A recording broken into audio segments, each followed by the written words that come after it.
Hey guys, welcome to the Kickback FC. Thank you for joining us once again. Don't forget to like, subscribe, and share. Welcome back to the Kickback FC, your go-to spot for unfiltered, real talk, all things soccer. Here we got it all. We break it down the biggest moments, the hottest takes, everything that you need to stay tapped into the world's game. Whether this is your first episode with us or you've been rocking with us from the jump, just want to say thank you to all of our friends and supporters out there. Once again, my name's Cornelius. I'm joined by my boys and fellow co-hosts. Mike, how you feeling? To you. How about you, Selam? Pretty good, bro. This is what dedication look like, Cornelius. What's up with you, man? How's Cabo? I'm out here in Denver airport. Shout out, man. Shout out to Katie and shout out to Ryan Cooven, man. I'm just start at the top by saying beautiful wedding. Just happy to be invited. Everybody that was out there just had a fantastic time. Cabo, I will be running it back. I will let you know that right now. Hey, man, Cabo was a good time. I just told Selam and Mike, I was drinking cervezas by la playa. What's poppin', man? What's going on? I don't know what y'all had topics wise. I didn't even think I was gonna be able to record for real.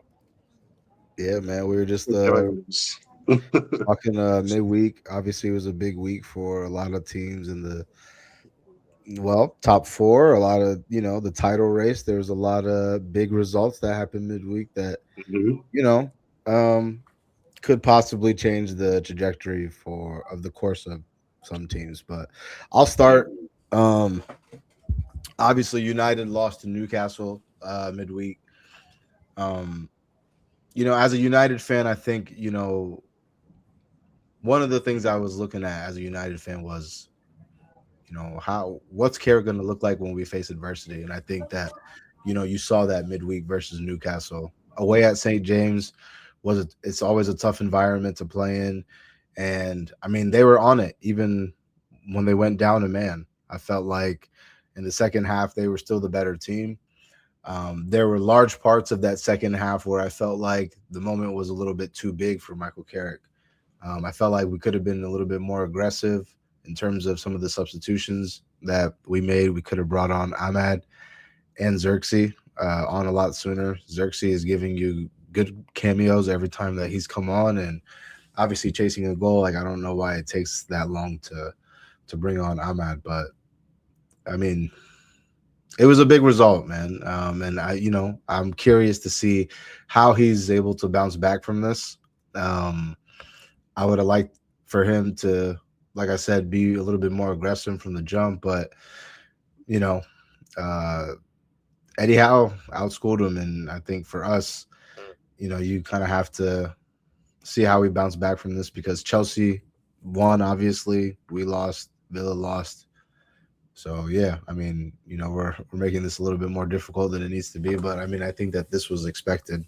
Obviously, Carrick's not going to win every game. But now, I mean, we have to look ahead and see, like, how are we going to bounce back from this. But that was my big takeaway from United. Obviously, it was a good week for you guys as well because you guys beat Villa. But I don't know if you had anything to add. How do you still feel about Michael Carrick? Is he still the man for the job, or does this loss give you a little hesitation on giving him the full-time position? Like I said, I think by the international break, we should have large enough of a sample size to decide if we're going to keep him in the race, amongst whoever it is that we're going to bring on. But do I think he's the man for the job? He could be. But like I said, in that game versus Newcastle, I felt like it said a lot. I learned a lot from him in that game. So, So you said this was expected. Obviously Carrick's not gonna win every game as a manager, right? But being that Newcastle did go down a man, and you guys still lost, yeah, that's kind of shaky, bro. Yeah, I mean, no, it is. I mean, like I said, there are things where you can, blame him for. Like, I mean, Mbeumo had two big chances. He had one chance that was right in front of goal, and you would have thought that he would have buried that, considered the form that he's been in over the past few weeks. But nah, I mean, obviously, like, that's your job as a manager. You got to be able to, help the team when you see the team is kind of growing stagnant. The fact that, we're up a man in large parts of that second half, like I said, for us not to be, to get that second and third goal, I mean, like, I can't say it's all on Carrick, but again, what the situation is. Like, what's at stake. We don't play again until next week. Like, let's take the rest. Let's put the chips on the table and let's go for this win. But, it's kind of concerning. There were parts, like I said, like he was just kind of like the draw was okay. And I just felt as if, like, there's an opportunity here for you to show that, like, in these tough situations, I can get the job done. And I felt like, you came up short. Yeah, that's fair. I mean, for me, as an outsider looking in, I don't think this is a result, the fan base needs to panic about. I think he's given you, he's shown a lot so far in the few games that he's managed you guys. But I think the result tells us that there's still room for improvement. This is not a complete team just yet. So I don't think it's a result you guys need to panic about. I think your next game is the most important one because it's against Aston Villa. So I feel like how you guys respond after that loss is going to tell me a lot about, Carrick and this team. So I don't think you guys need to panic, but I need to see some type of response in the next game. Yeah, absolutely. Agreed. I mean, speaking of Aston Villa, you guys obviously beat, them midweek pretty convincingly as well, too. Yeah. They started off right. 4-1. They started off with the goal, and I think Cornelius, you said it in the group. You said this game should be 4-1, and yeah, it ended up 4-1. Big week for you guys, though. What are your guys' thoughts? You can take it, Cornelius. You could go first. So, I mean, me and Mike, I feel like we do this every other week because this is the performance that Chelsea can deliver week in, week out. No red cards, 4-1.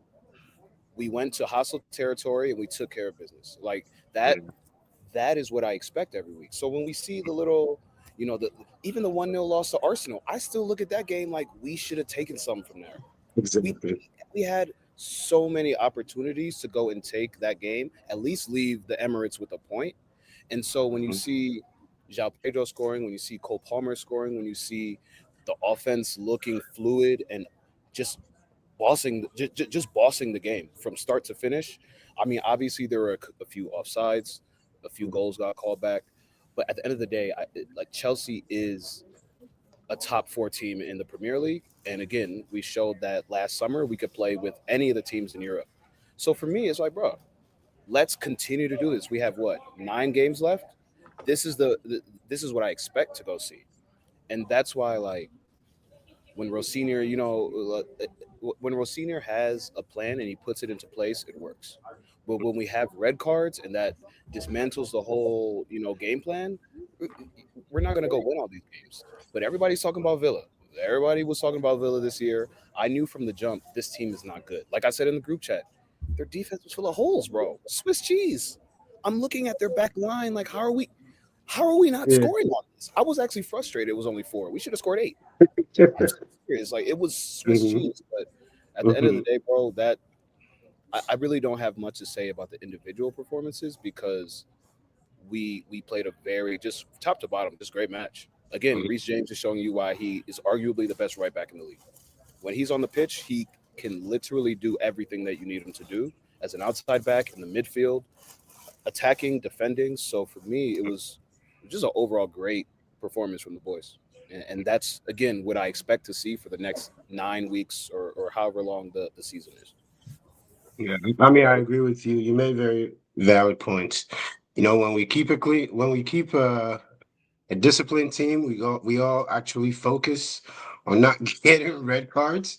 We actually can put out good performances.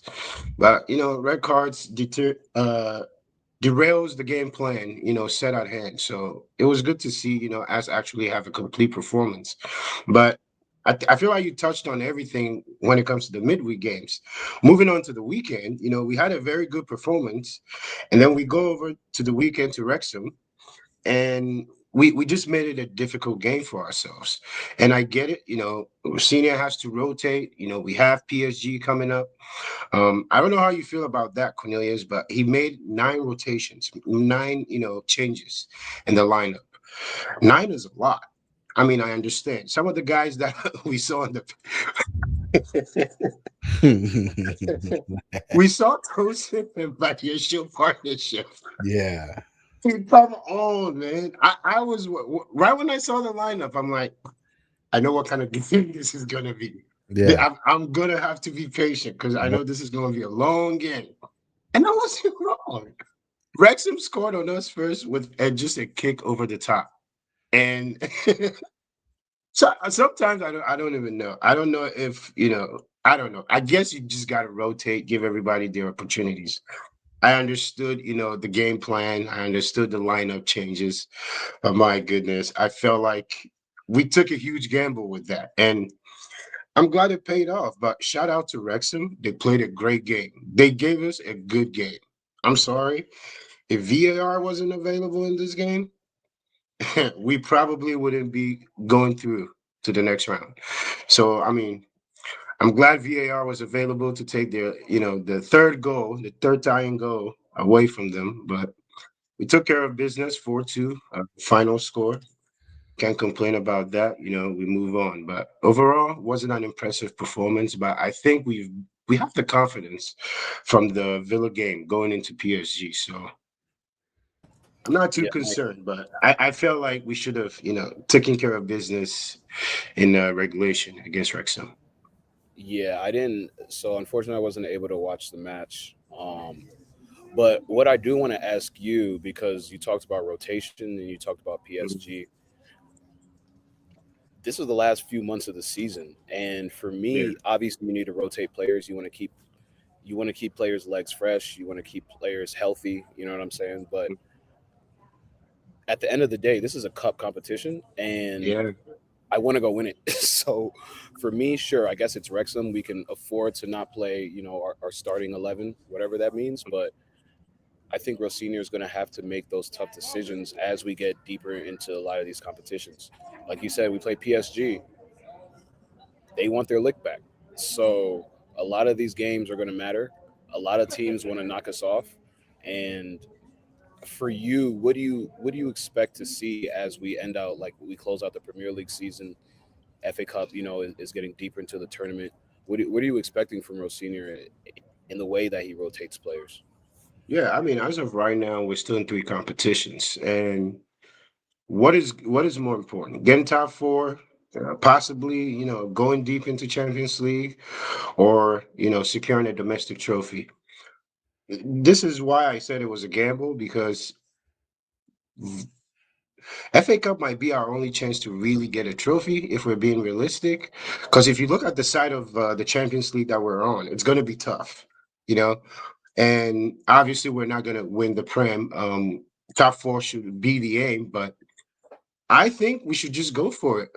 My only reservation is that we played in the Club World Cup, so our players, most of our guys, have played over 100 games now in the last 18 months. That's a lot of games.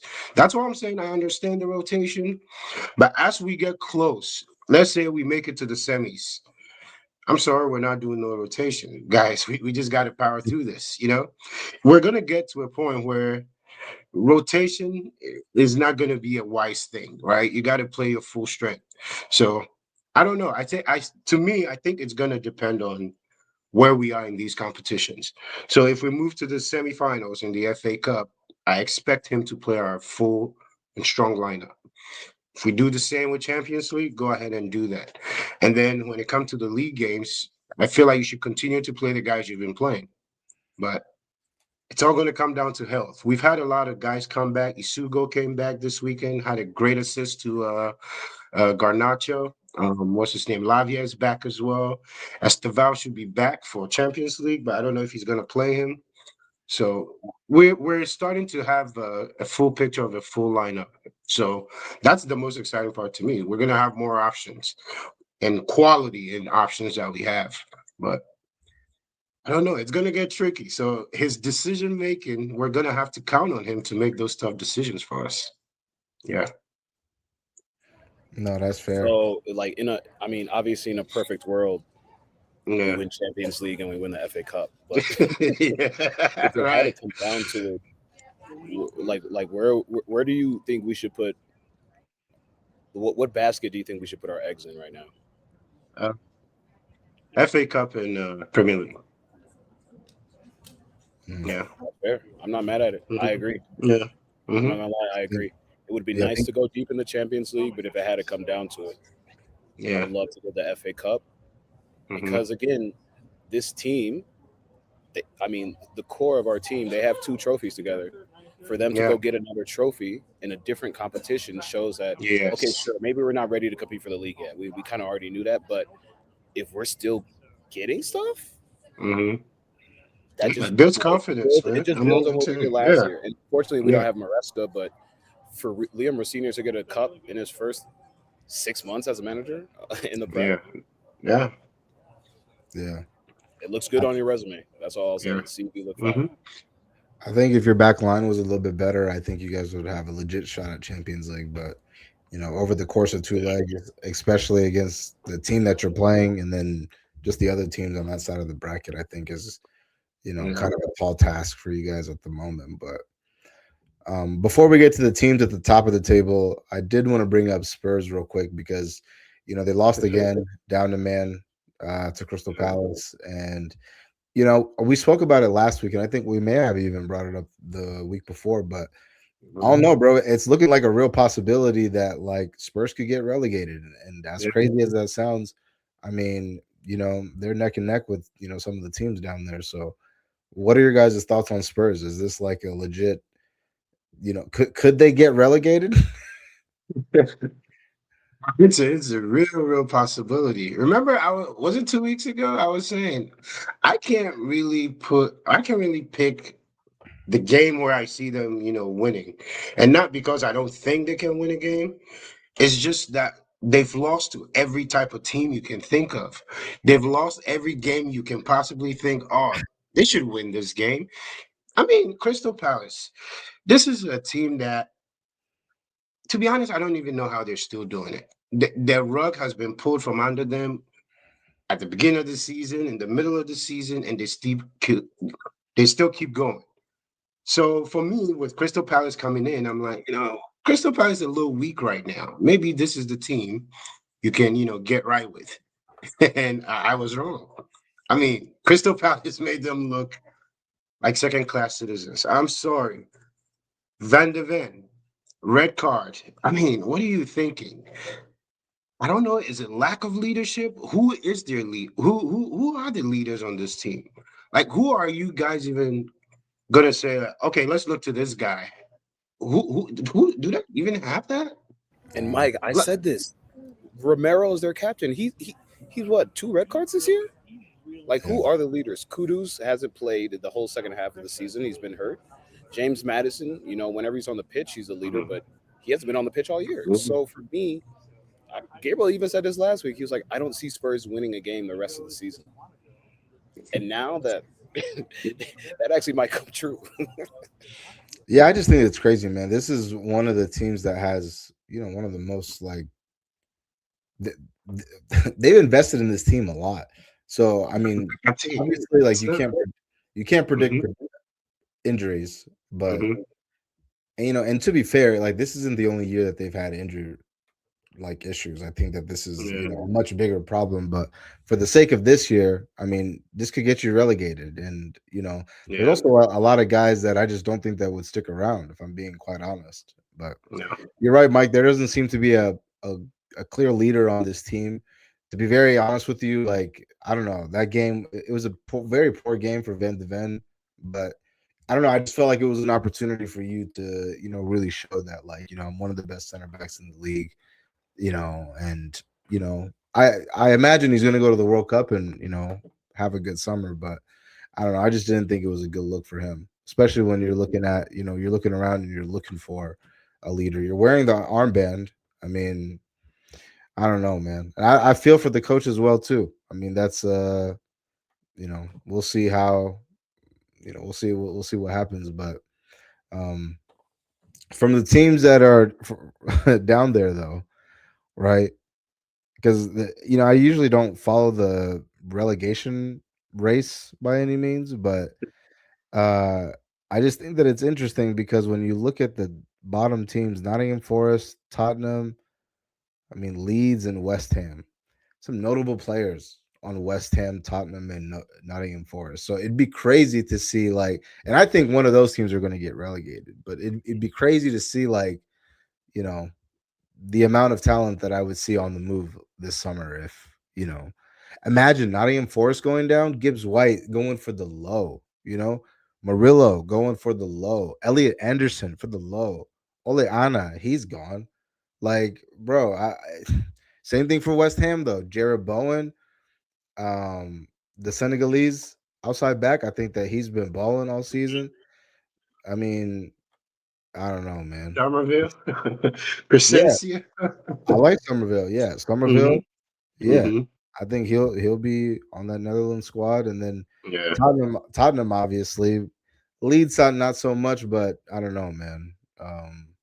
Mhm. If I was a Yeah, Tottenham, Nottingham Forest, and West Ham fan, I'd buckle up. bro. If Tottenham go down, It's tough, Yeah. I don't want to hear any other Tottenham fan say anything to me. bro. Imagine those championship fans pulling up to that stadium. They gonna be yo. The banter is going to be crazy too, Yeah, because I but feel like yeah. Do you think the Spurs would come championship back? team, You think they would come back immediately if they got relegated? you have to. They would have to. Nah. I mean, I still think they're better than the teams that are in the championship, but you Okay, know, Cornelius, hold on. Let me ask you.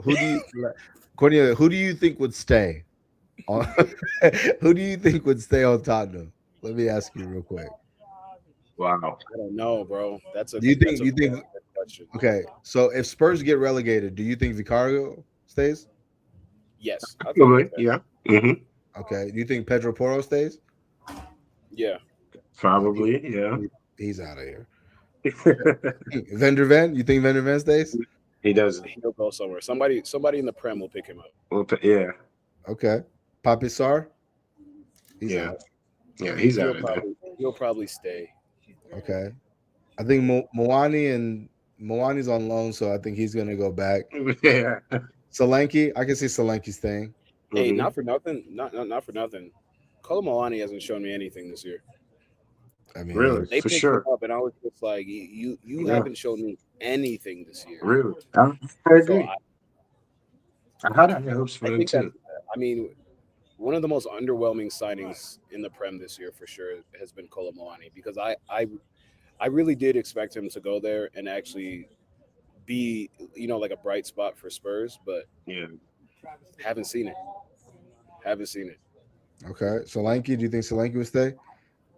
Nah. Still so like Okay. he's staying. Wow. I Okay. don't know. It's a real possibility for them, man. They have to. They have to get a result these coming weeks. But A few more. I A don't few know. more. Busuma, you think Busuma stays? Yeah. Bruh, I don't think nobody's who's lining up for Basuma. I feel like he had his chance and he picked the Oh, I Spurs. feel like somebody will go pick him up though, Mike, because that's a player. I think I I don't think know. I think he away would leave. on Tottenham right now. I think guys like him. I think Romero. I think Kudus. Kudus is not playing in the championship, bro. Oh no What? way. No way. Like what? No Kulishevsky? way. I'm out of here. Kulishevsky actually might stay just because he's coming off a long-term injury. Mhm. Same with James Madison. But I don't know, man. All those other guys, In Bergvall. trouble. But yeah, man, at the top of the table, it's interesting because Arsenal That's beat it. Brighton and then Manchester City dropped points to Nottingham Forest. So,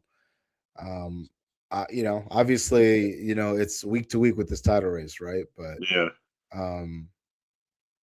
me personally, man, I really feel as if Arsenal's going to win the Premier League this season. I just don't think Manchester City are I mean, they're good. I mean, they're good enough. They're good enough to be the second best team in the league. I just Mhm. don't think that they're better than Arsenal, man. And I think like Semenyo's in great form, and honestly, like he's been balling when he was at Bournemouth, and then he's carried that over, ever since he's been in a City shirt. But like, I don't know, man. I don't know if that's sustainable. Holland too, like you're out of the lineup. I'm not quite sure what that injury entails. This is, the wrong time to be injured, fam. And hopefully, he comes back healthy and is able to help the team because they're definitely going to need him. But I don't know, man. I just don't think that they have enough to keep up with this Arsenal team. And like they obviously we're week to week with this, but I don't know, man. Yeah, bro. Unfortunately, I agree with you, Salam. I think, especially like since Gabriel's not here, I guess we could say this. But Yeah, the, I mean, that win against Brighton, it was a nasty win. yeah, The Saka goal was all on the keeper. The right. keeper left the ball. But at the end of the day, sometimes you need those nasty wins if you want to go win the league. You're able to thug out a 1-0 win against Brighton, Yeah. and then the gap's a little bit bigger because City dropped points. It's like, Yeah. unfortunately, I think this is the year that Arsenal does the thing. I think it's their title to lose. I do want to point out a couple of things from the City game, though. I felt like there were some horrible calls from that game.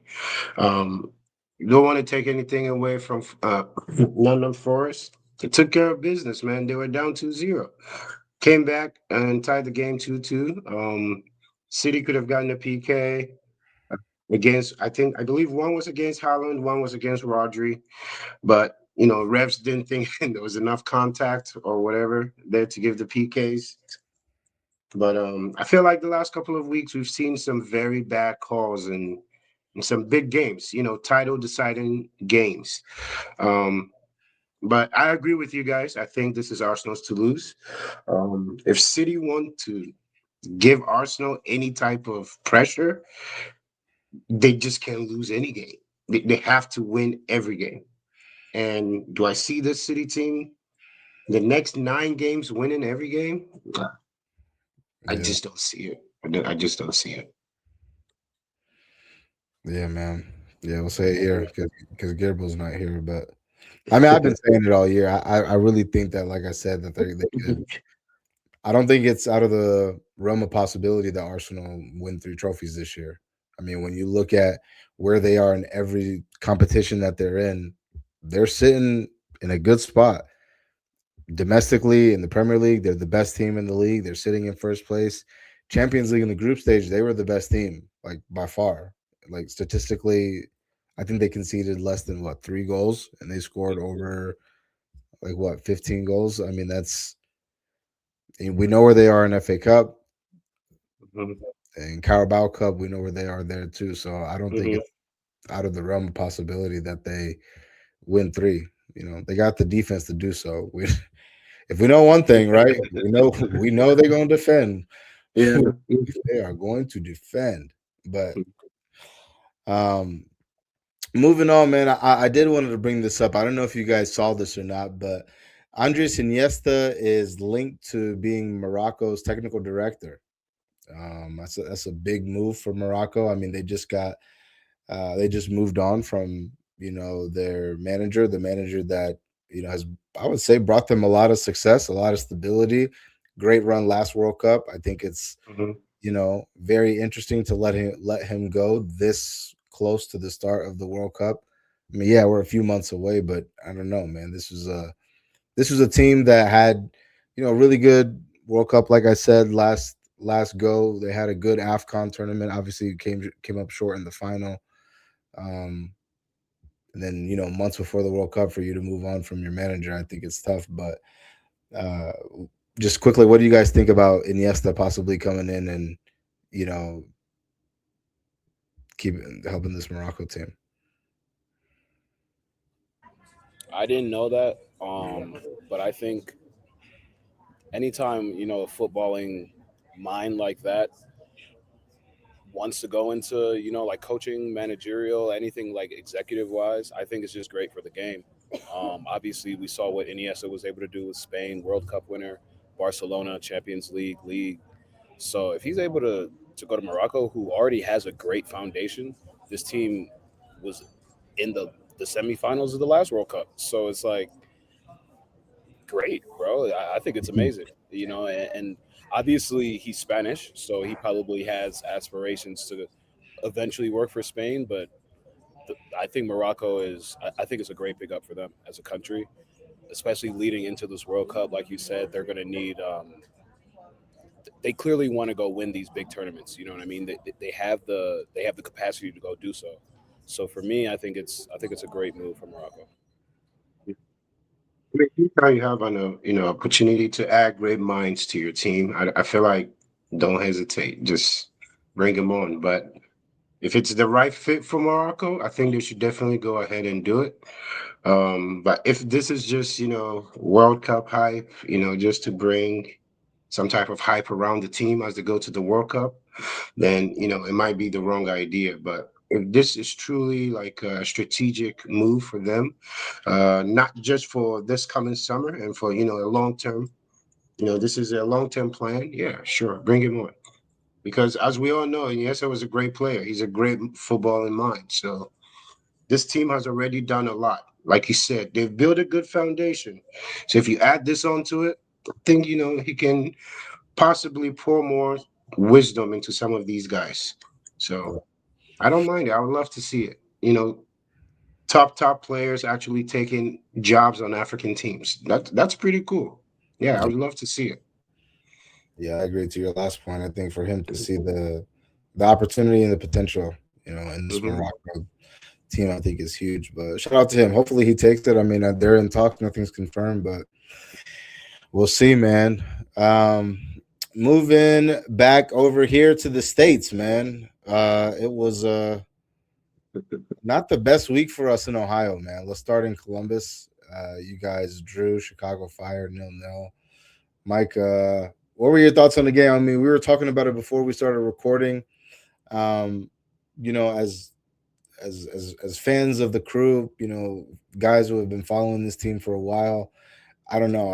I know this is only game 3, but I mean, there's a lot of new faces, and obviously, we anticipate there to be, these growing pains and this adjustment. But while we go through this transition, but what were your thoughts on the game, man? Positive is that we didn't concede, so that's good. This week we were able to hold it together, not concede, so I was happy with that. Um, I just feel bad because I don't know if we have just been spoiled as a fan base, but taking over for Wilfred Nancy is just difficult. And for me, I know we have to give this new manager a chance. Give him time to instill his ideas and actually see his ideas come to fruition. But can't help but think, man, Wilfred Nancy would have done this. I feel like he'd do this and that better. But I also think our personnel, man, we might not have the guys that you know I think we need really. You guys know how I feel about our back line, but this week that wasn't the case. Um, our attack that I have the most confidence in was just so disappointing to me this week. It's just we're not clinical at all. I know it's only week 3, and it's crazy because I feel like I'm repeating myself every week. Feels like I'm giving them an excuse, but this week was just bad. I mean, we just had an opportunity where, I mean, we were in the 6-yard box, took like 3 shots, and still couldn't get it behind the net. So it's very concerning to me. I know I was very confident in Abu Ali, but this week's performance was just not there for me. This week's was just it was just very bad this week. I've been looking to Rossi to be like the kind of guy to dig us out from it, but I feel like he's just not going to be that guy for us. He's like what do you call it? He's a duo. He's not the type that can just carry a team. He needs a guy to work off of. He needs a partnership, and it's unfair to me to even look at him to be the main guy. And I get it. I'm looking at him that way because, he's a vet. He's had a lot of experience in this league. So I'm looking at him to be the guy to dig us out. But it's unfair because, the guys around him are not necessarily up to the level where I feel like they should be. And it's tough, but it's only week 3. So we still have a lot of season to go. We have a lot of time for these guys to, gel together and build some type of chemistry. But the first 3 weeks just haven't looked good at all because I haven't seen the same team. Week 1, we look different. Week 2, we look different. And this weekend, we look different. So it's very difficult to put a, like to gauge this team right now. But my most concerning is our lack of defensive stability and our lack of being clinical in the final third. Those are my 2 major concerns, at least within the through the last 3 weeks so far with the crew. Told you about our blue alley last week, man. The missed penalty, then you missed the header up. Yeah. I expect Yeah. more from you. It's one of those because I agree with you, Mike. Rossi's a great player, but I don't know if he is going to be like a leader type. In the sense that if you need to go win a game, to rely on Rossi because we've seen him hit game winners before. We've seen him, but I think now the onus is kind of all on him now that Nagby's not there. You know what I mean? So he needs to step up. I think the strikers need to step up, and there's definitely been a lack of goal scoring for at least through the first 3 weeks is what I've seen. Yeah, I mean, at least you guys were able to get a point, in your home at home. Unfortunately, Cincinnati lost 1-0 to Toronto. Mike and I were watching the end of that game, and it was disappointing, man. I gotta say, Toronto was the better team on the day from minute 1. First half, I felt like they were the better team. And they built on that going into the second half. I felt like we couldn't really get anything going. Pat Noonan looked visibly frustrated with what was going on in terms of, the off the ball movement. But it's tough, man. I mean, obviously Evander's a big miss for us. And, he was on the bench today. He got some minutes at the end. So, it's encouraging to see him, back with the team and back on the pitch. But it's tough, man. It's tough. We need to get him back up to speed real quick because it did not look good. I got to give a shout out to Milahalovic. I felt like he was the best player on the pitch today.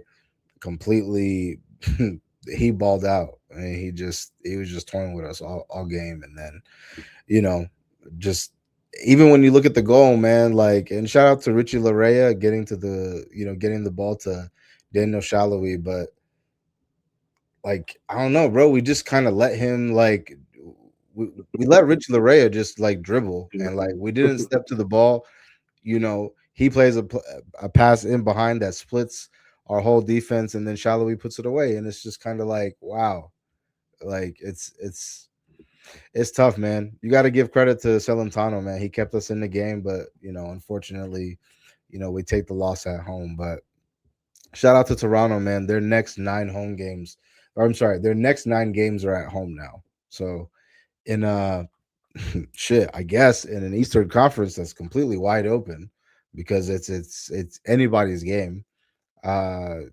This could be a team to watch, especially considering that Josh Sargent is coming into the picture now. So, if you throw him into the mix, and I don't know, I felt like that this could be a Toronto team that could make a playoff push. But on the Cincinnati side, I think, the quicker we get Evander back up to speed, the better. We clearly show that without him, we can't really generate much offensively.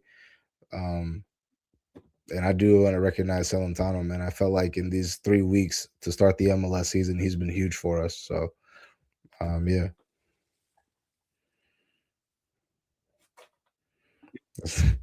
Cornelius just put himself as I'm over here freaking. No, I'm about to board my flight here in a little bit. So before I sign off, just wanted to give 2 quick shout outs. Shout out Cleveland Crunch. went ahead and clinched their playoff berth in the MLS playoffs that are happening in like 3 weeks actually. Over there in Vegas, they won in Chicago 9-8 against Chicago. So shout out Gabriel, shout out the Crunch. That'll be it's big for the city. Getting to another playoff, and we hope they can bring it home. And then shout out my boy JP João Pedro, real bagsman. He is a real bagsman. I think he has the most goals in the Prem since the start of 2026. Somebody No, gonna have to fact check me on that. But No, no, he does. so he has more than Cisco. Yeah, Okay. he has Yeah. more than Sesko. He has He just scored 11 a hat trick, goals. brother. He just scored a hat trick. Right. In the Prem, Yes, I Yes, think he has 11 like 9 goals. goals or 10 goals since the beginning of 2026. So respect. it's honestly crazy because when we got Joao Pedro, I knew he was going to be good for us, and I Mhm. knew he was one of those like emerging talents. But since being able to watch him up close week after week, he's a special player, bro. Like Potential's I there. think I think because he's Brazilian, his IQ of the game kind of goes overlooked because we Brazilians are they're kind of those flair players, but he has Hmm. a very very high IQ as a striker. He knows where to be. He finds the back of the net. He makes the right play all the time, whether it's holding the ball.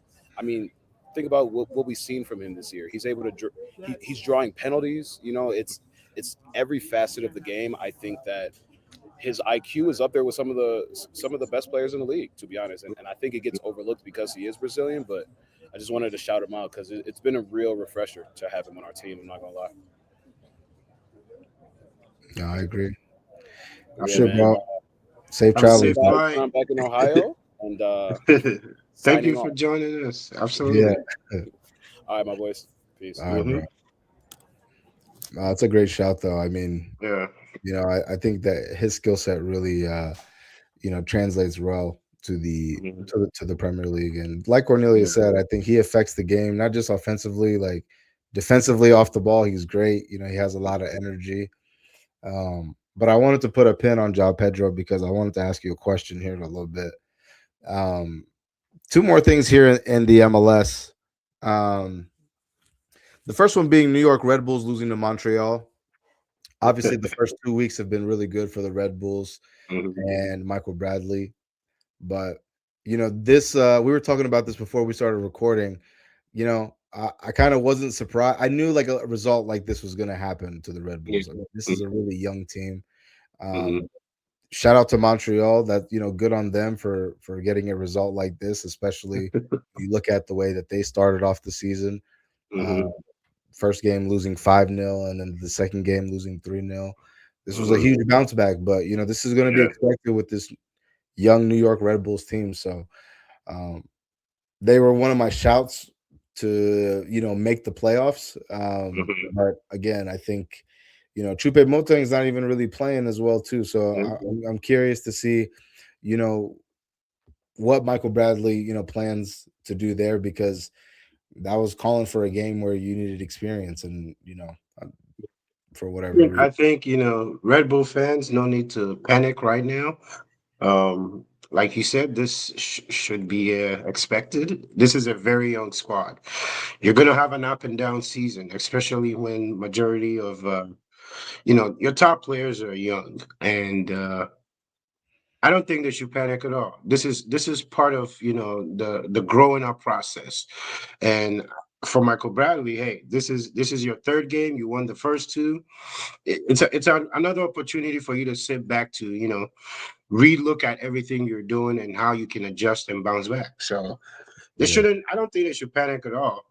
But for Montreal, this is a good win for them. To start the season to break that back-to-back defeats. So for New York, I feel like they'll be fine. Montreal, I'm interested to see what they do or what they how they build how they build upon this win. Are we going to see another win, or is this just going to be kind of like last season when they're just up and down with the losses and the wins coming, very rarely? Overall, I think Red Bulls will be fine. They'll be fine. all right. On the other side of New York, man, NYCFC, man, sitting on top of the Eastern Conference. 2 wins and a draw on the season. They were able to beat Orlando City 5-0 this past weekend. Orlando was down a man. What are your thoughts on New York, man? This is, like we were saying earlier, this seems to be an Eastern Conference that is wide open.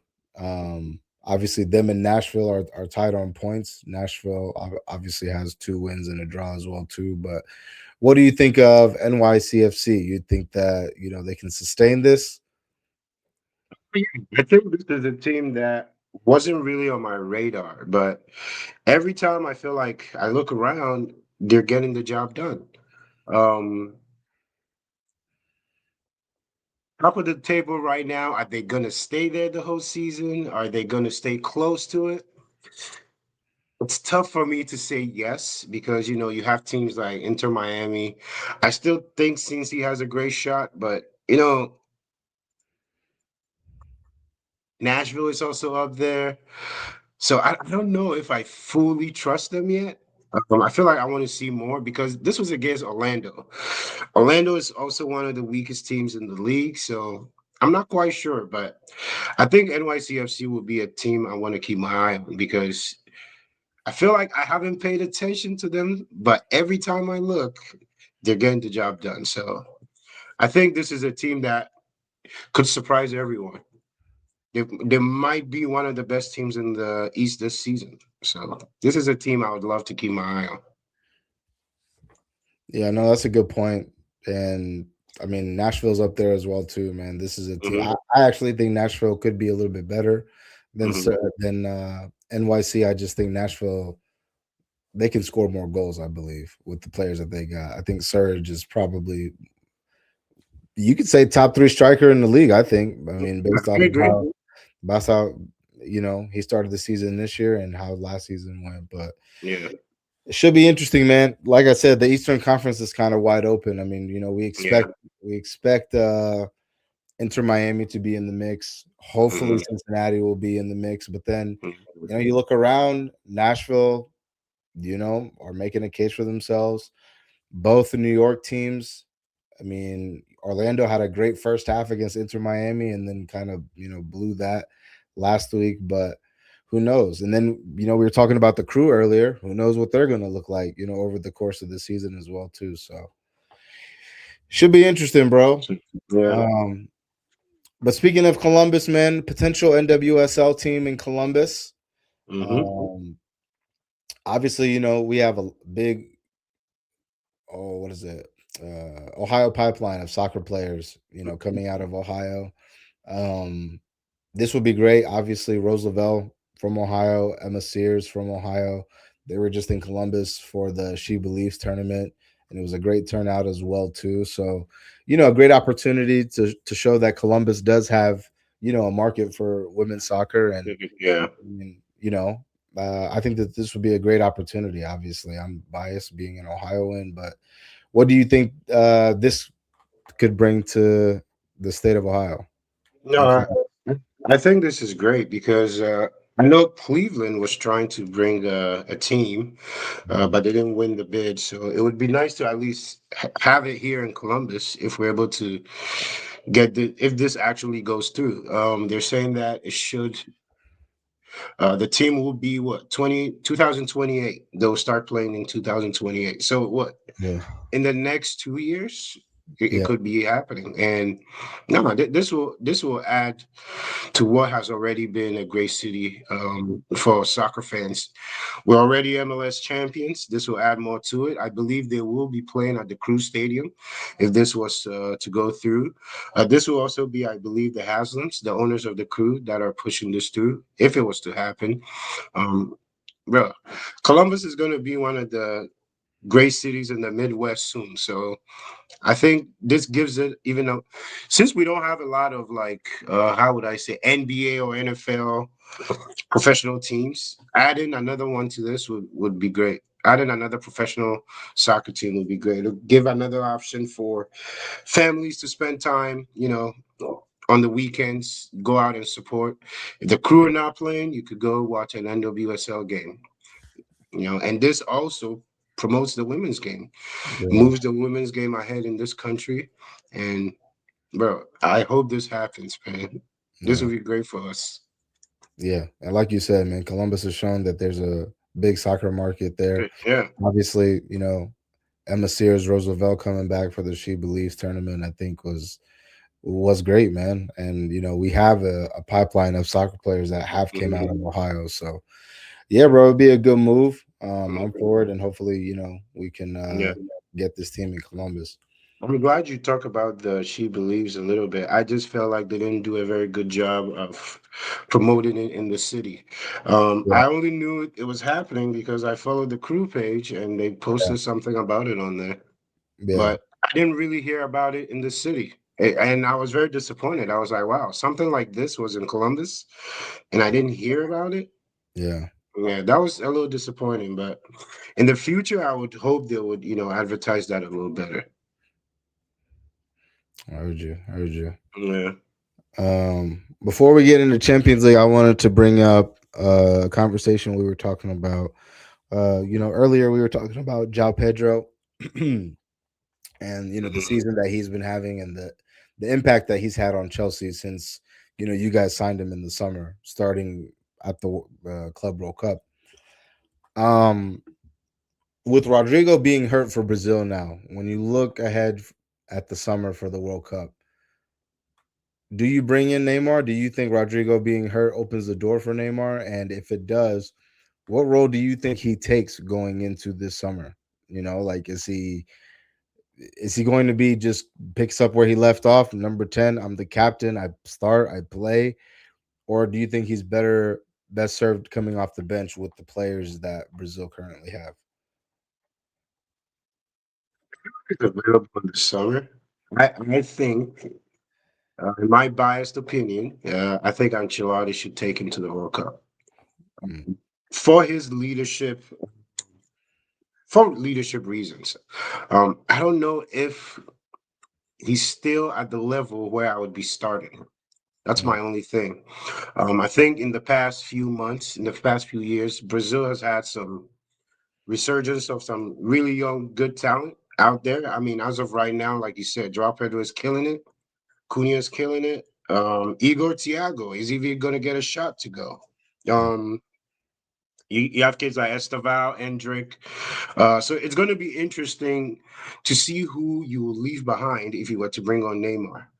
And if you were to bring him, is he going to be a starter or is he going to come from the bench? So it'll be a real headache if you were to bring him on without no real plan or understanding. Because you don't want any type of drama in the locker room. You don't want anybody feeling like, oh, Neymar is just here because of his name, or Neymar is not where he needs to be, or he's not even fit to be on this team.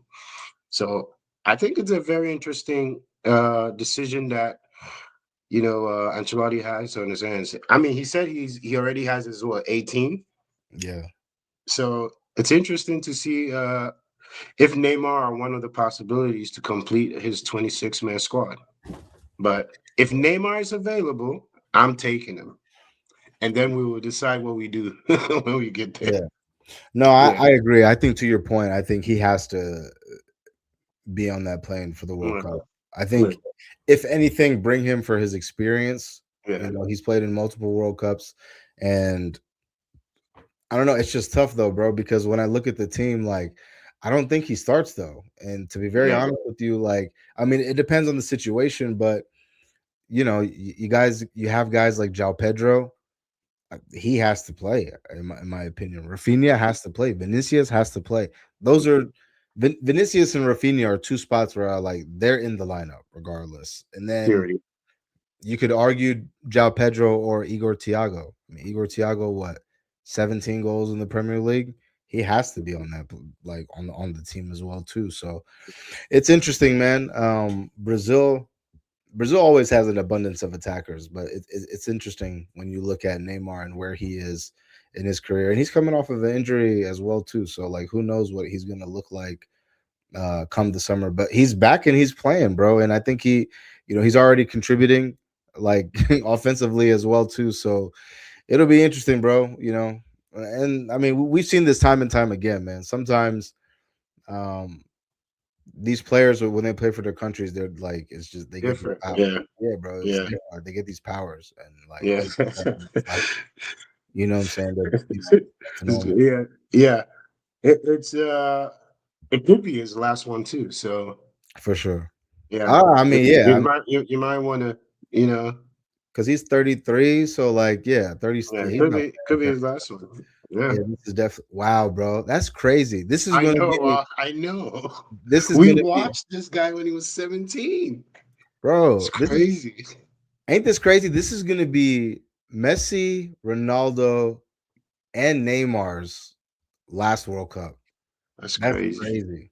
Yeah. Yeah, bro. Like you gotta, yeah, man. I appreciate this shit now, man, because you know, Yeah. just especially now, bro. I feel like we live in such a like statistically driven like GA and like all these different types of stats, and it's like, man, it's crazy, man. Icons of the game, man, of this generation, you know, and you know are gonna bless us with their presence this summer. So shout out to those three, man. You know, Yep. at one point you could argue the first, second, and third best player in the Best world. players. I agree. Um, but man, moving on to Champions League, man. Yep. Champions League, Champions League, Champions League. Wow. Some spicy matchups, man. Spicy. Yeah, man. Off the bat, too, man. Yeah, I I know. don't know It's what it is. crazy. We talked about it last week, but man, the one side of the group, wow. Yeah. It's not like the other. But Oh, man. let's start Tuesday, man. Yeah. Galatasaray versus Liverpool. This is the first game is in Turkey. What do you think? I'm going with Galatasaray, man. Liverpool's been too shaky for me. I know they beat Wolves. Mhm. They beat Wolves in the FA Cup, so you know they have some confidence going into this game. But Galatasaray is just a strong team. They've been very well built this year. They have the experience, they have the strength, they have the attacking, they have the IQ. Yeah. I like how they've looked in these games this year. Even the Juve game, where I thought Juve had no chance, Juve made a comeback, and Galatasaray just took them to overtime just to just disappoint them. So Yeah. I like Galatasaray in this game. Nah, you're right. Liverpool this season has been so up and down, and I don't know. Yeah, I think that first game being in Turkey, I think it's going to be tough for them. But yeah, Galatasaray have to score. They have to win this first leg because I yeah. don't know if like I don't even think, bro. The crazy thing is even with Liverpool's form, I think if Galatasaray were to walk into the second leg with a 1-0 lead, I don't think that'd be enough. Yeah, I think I Anfield, agree. yeah, Yeah, Anfield Champions League nights, it's gonna be different. But it's different. next game we got Atalanta versus Bayern Munich. You know, Bayern Munich quietly have just Hmm. been dominating, like Yeah. in Europe and Hmm. domestically over in Bundesliga, bro. I think this is, Yeah. you know, and credit to you, man. You've been saying this since the summer. This is Harry Kane Ballon d'Or season, man. Like he's balling. He is balling. Elise is too, but you know, it's really nice to see a guy like that, you know, go to a different situation and you know really flourish. He almost looks better, bro. And it's crazy when you're surrounded by better players. Like it looks so easy, but I think it might be difficult for Atalanta to beat this Bayern team, even though they're at home for the first leg. This is just a team that's been rolling up everybody. Yeah, It's not you, Atalanta. It's just this is Bayern. yeah. I just don't see Atalanta giving Bayern any type of problems. I'm going with Bayern on this one. Uh, Yeah. agreed. This next one's interesting, man. Atletico Madrid versus Tottenham. To be honest with you, bro, if I was Tottenham, I wouldn't even send the first team players this first leg to Madrid. Bro, keep them at home. Y'all have bigger issues to worry about than this Champions League first leg versus Atletico Madrid. I think, bro, I'm not exaggerating, bro. Don't send nobody. Just send the reserves and like your next game in the Premier League, that's your most important game. Like I don't think you can afford to try and go win Champions League. So like I don't know. What are your thoughts? You know what's crazy about this Tottenham team? They're the defending Europa League champions. Yeah, The yeah, I know. defending Europa League champions. I Still, mean, they've looked good in the Champions League. We can give them that. Um, but based on what everything that's happened so far, I'm sorry. It's hard for me to think that you can be so bad in the league and then just flip on a switch, go to the Champions League, and everything is cool. Nah. I think this team is reeling in the wrong direction. And I hope maybe this Champions League tie can kind of wake them up a little bit or give them something to kind of turn the tide around. But I don't see them doing it against Atletico. No. Simeone is too much of a ruthless coach. He sees what they're going through. He's gonna capitalize on that. So I don't see Spurs beating Atletico. all right. And the last game on Tuesday, we have Newcastle versus Barcelona. First leg is at St. Mhm. James. This is actually a great matchup. Newcastle on the low has, had a really good run in the Champions League. Great group Mhm. stage runs. I think Anthony Gordon has been balling. Mhm. Like on the low, like not that many people are talking about it. And yes, Mhm. like Mbappe, could possibly break the record for, you know, goals scored in a single Champions League season. But you think Barcelona could beat Newcastle at St. James? I think they've already done it this year. Yeah, Marcos Rashford free kick goal, I believe, if I'm not mistaken. Yeah, I think Barcelona's on a run right now. They're feeling good. They look good. Lamine Yamal, another goal this weekend. Yeah, I'm sorry, Newcastle, but yeah, I mean, Lamine might mix in James his house, his own place this week, this Tuesday. yeah, But nah, to be completely honest, this is a really good matchup. This is actually tough call for me, but I think I'm sticking with Barca because Newcastle's just been great in the Champions League. They just have been one of the best teams in the Champions League. But Barca is Barca, man. I don't know if uh, I'm gonna pick the quality on Newcastle over the quality on Barcelona. mhm. You know, yeah. I just gotta go with Barca on this one. Yeah. I feel you. First game on Wednesday, round of 16 of the Champions League. We have Leverkusen hosting Arsenal. This will be Mm, interesting, bro. This is Leverkusen is hosting the best team of the group stage, mm, the best team in the Premier League so far. That's what the league says anyway. mhm. Um, I think we talked about this last week, but I think the first leg being at home is good for Arsenal. I think you would Yeah, want that second game to be, at home. So for them to go back into the Emirates, which with what I think will be, I could see it being like 0-0. I could see it being 1-1, but if Bayern Leverkusen don't have a 2-goal lead going into the second leg, I think it's going to be very difficult for them because yeah. um, I believe Arsenal will score for sure. I just don't know if Bayern Leverkusen is going to get more than one goal in on this team. Funny you brought up the home leg and away leg that we were discussing last week. I had one of my Arsenal friends text me. He's like, "Yo, what's your Arsenal boy talking about? He wants." He's like, Nah, "What does it mean? He wants the first game at home?" He's like, "You always want the second game at home," and uh, I'm like, "Yeah, I agree with you. You always want the second game." I think this should be a professional game for Arsenal. Go there 1-0, 2-0, come home. yeah, Don't make it too complicated for yourselves. If you can get a goal, if you can keep a clean sheet, go ahead and do that. And for Leverkusen, I mean, it's not even about you in this game. I'm sorry, Arsenal is just way they're just a better team than you are, and it's yeah, difficult for me to see you actually give them a difficult game based on everything they've done so far this season and in the group stages. So it'll be kind of crazy for me to go Leverkusen on this one. yeah. So, I think Arsenal is the clear favorite in this tie. Clear favorite, in my opinion. I agree 100%. Second game, we have Bodo Glimt versus Sporting. I know we talked about this last week. I think that this is, I think it's over for Bodo Glimt. Shout out to them. They've had a fantastic run. But I just at some point this is gonna have to end. I don't see this continuing, bro. Hey, I don't buy into it. And you know what? I watched highlights on every game they've had in the Champions League this season, and you're right. They've showed up to play. mhm. Um, but I don't know. I just think on paper anyway, the Sporting team is better Yeah. than them, and Sporting has been good in the Champions League.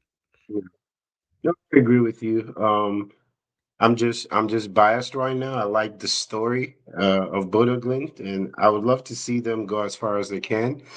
Um, I don't know. I just don't trust Sporting. The Portuguese league have, I don't know. In the last few years, Yeah, the quality coming out of Portugal has just been so disappointing lately, and I just don't know if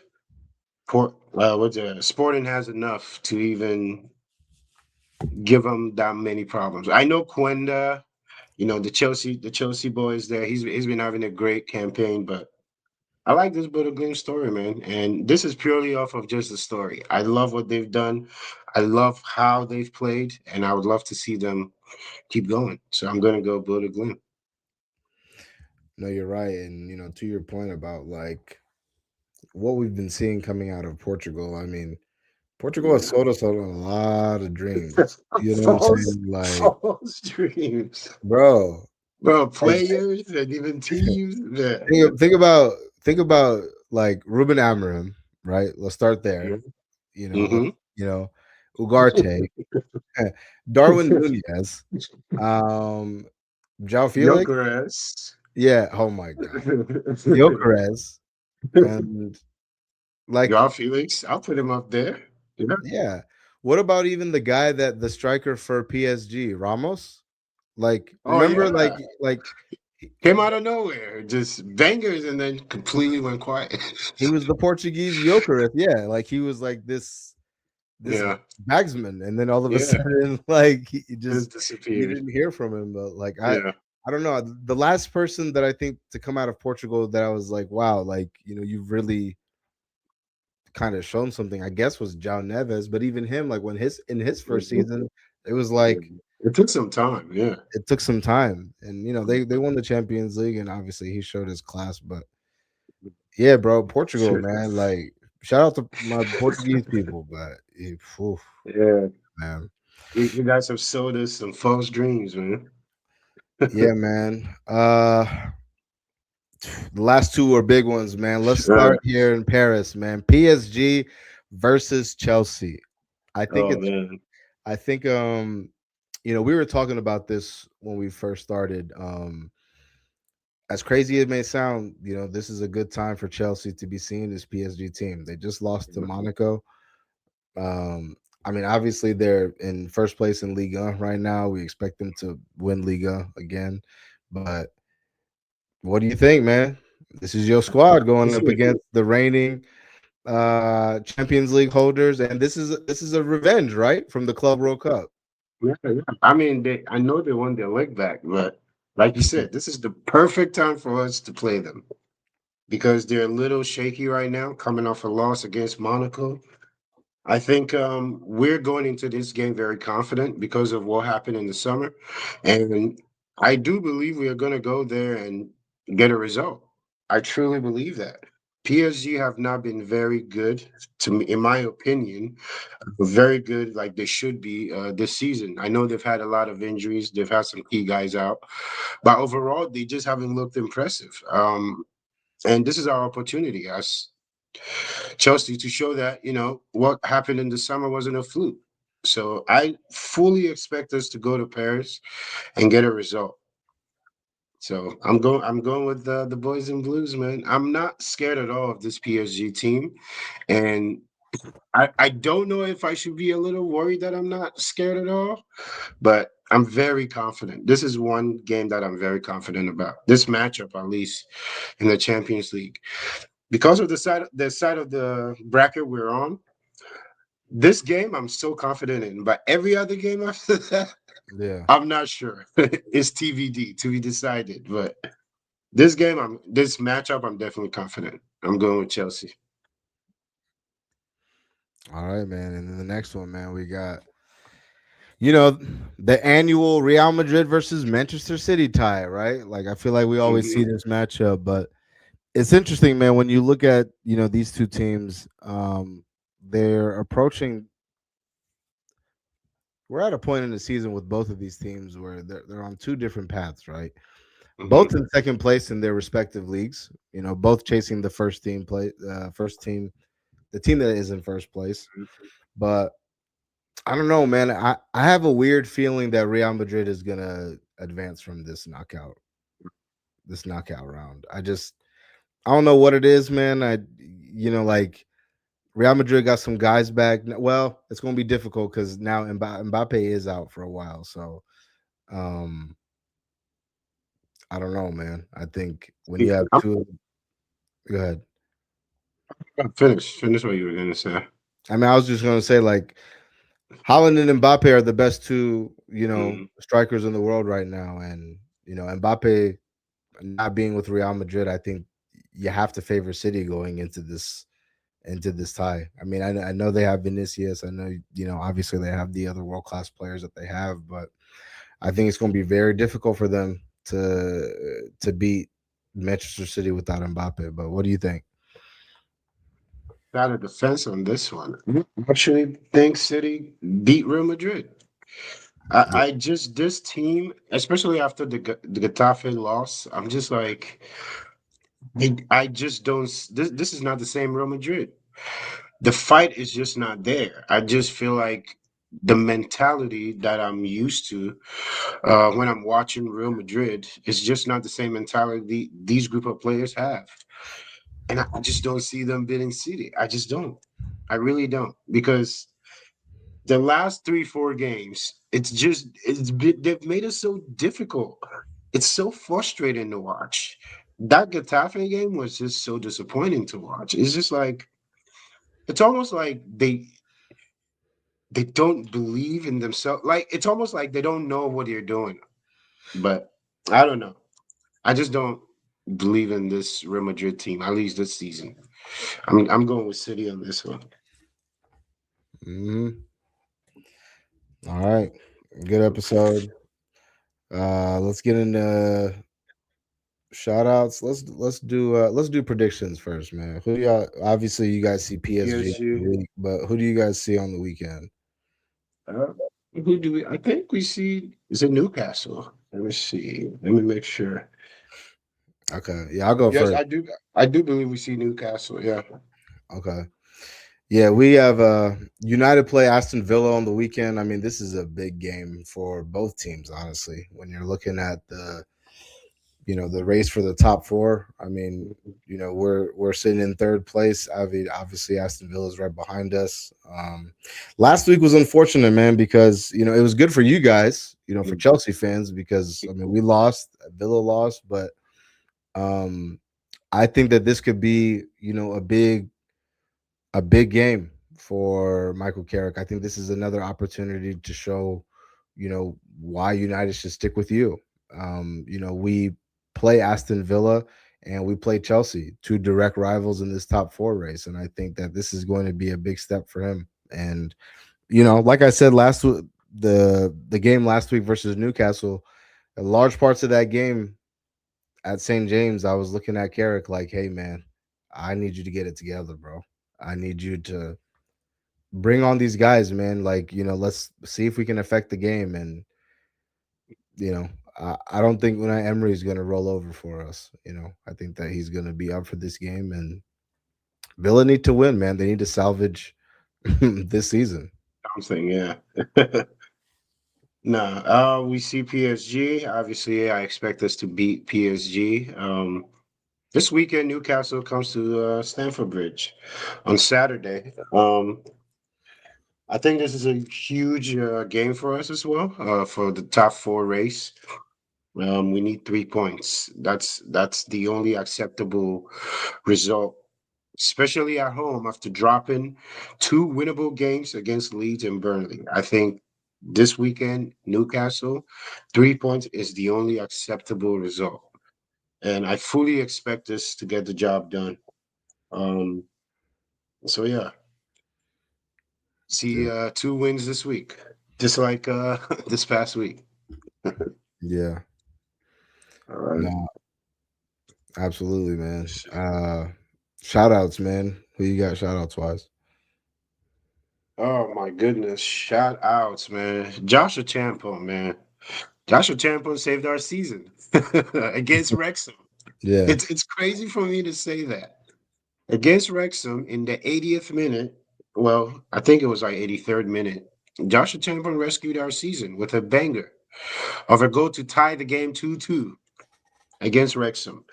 Um, yeah, I understand there were a lot of rotations, like I said earlier, but it was a tough game to watch, and he was having a difficult game himself. But shout out to him as a young player, not giving up and fighting for your team. And I loved it. I loved it. He didn't have a great game, but that goal, that was a great goal for him to rescue our FA Cup season. So, shout out to Joshua Champa. No, that's a good one. My shout out this week is going to go to the women's national team. Man, securing their 8th She Believes Cup consecutive. Consecutive She Believes Cup title. It's interesting, man. Watching them this tournament, it's crazy, bro. Like, first off, like the abundance of talent that we have is crazy. I mean, Yeah. and there's a lot of players that weren't even a part of this team that I would assume would come back and make an impact. So, I mean, shout out to Alyssa Thompson. I mean, she had a great tournament. I think, what she's been able to do at Chelsea so far, she's balling over there. And for her to come bring that over here and, the way that you can just tell that she's shown like a lot of growth and she's still a young player, man. She scored the winner in the final. So, nah, man, really happy from what I saw from her sister as well too. There was a few men. Like, I mean, both of our goalkeepers kept clean sheets. Found like, and when you look at the number 9 position, it's like Ali Sentner balled out. Macario wasn't even here. Sophia Wilson's not even here. Mallory Swanson's not even here. And we still find ways to win these games and make an impact. So um shout out to them, man. Obviously, setting the standard here in the United States for you know international soccer. And ever since Emma Hayes has taken over, she's really given opportunities to a lot of players that you know probably wouldn't be have given opportunities. And there's a lot of youth into this team, and it's really cool to see the veterans like Lindsay Heaps, Rose Lavelle, take a lot of these young players and you know kind of usher them in the same way that they were ushered in with their generation of vets. So shout out to them, man. Setting the standard for U.S. soccer, here in the States. The hire of Emma Hayes is not talked about enough. I think it's one of the best coaching hires the U.S. have made in a long time, and it's not talked about enough. It's not talked about enough. Mm-hmm. Go ahead. All right. All right. Oh yeah, you already did yours. I'm fried. But nah, man, good episode. I mean, shit, bro. We're coming to the NWSL's about to start. We're coming to the end of the season here in the Premier League. Champions League is about to get interesting. This is the point of the season where I feel like you really start to see how your season is about to turn out. Are you going to go far in the cup competitions? Is your domestic league your best shot at doing whatever? I mean, you're lucky. You're lucky to where you're still fighting for like 3 different things. You're still in Champions League. You're fighting for top 4. You could win the FA Cup. So, yeah, it'll be interesting, bro. Yeah. But shout out. This is This is the Yeah. part of the season where you have to decide. Yeah. What should I focus on? Should I just be realistic? Yeah, Or be man. delusional? Yeah. Yeah. Uh-huh. We got the World Cup coming, and there's a lot of managers that are available, man. We're seeing a lot of managers being rumored, and linked to all these different teams. I mean, I know you saw the Jurgen Klopp to Atletico Madrid. Did you see the Zerbi to Manchester United? I saw that one too. And to be honest with you, bro, Mhm. stay far away. Yeah, man. Yeah. Stay far away. I mean, dude seems like he's very, ignorant, but You think he's gonna get along with our board? no. Guys like him, guys like Conte. Bro, couldn't do it. Jose couldn't do it. Nah, bro, you're not. You're not gonna do anything. I'm sorry. Yeah, man. Nah, but it should be interesting, man. Yeah. But nah, good episode, bro. As always, we appreciate everybody for tuning in. Appreciate your guys' continued support, and thank you for kicking it with us on the Kickback.